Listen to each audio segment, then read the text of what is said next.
Hi, I'm Jacob Wersch, Product Manager for Lincoln Electric, and I'm here today to talk about my favorite feature on the POWER MIG 262 series.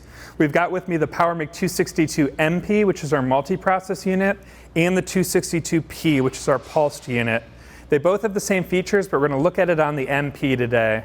The first one's going to be Ready.Set.Weld, which kind of takes all the guesswork out of welding, makes it really easy to jump into a project.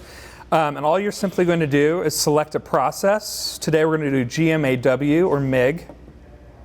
It's going to ask you to go to the guided setup, which will walk you through the Ready.Set.Weld. You're going to select your material. So today I'm going to do stainless.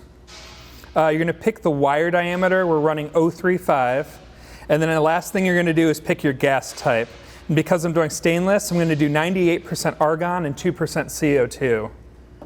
Once that's selected, you'll decide if you're doing a constant voltage or a pulse, and today we're going to do just a constant voltage. Determine the thickness of our plate, and we're going to do 3/16 of an inch.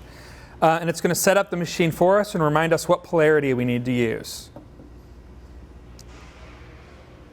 Once we're in the home screen, everything's set up perfectly. You can see we've got the green, which is the acceptable range for the parameters.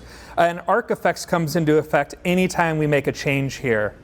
And so if I adjust my wire feed speed, you're going to see the deposition or depth of the weld change.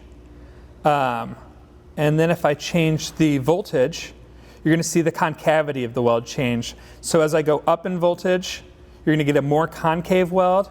As I go down in voltage, you're going to get a more convex weld. But with this cross section, it's predictive. You know exactly what your weld's going to look like before you make it. And for people like me who aren't welding every single day, it takes a lot of the guesswork out of welding.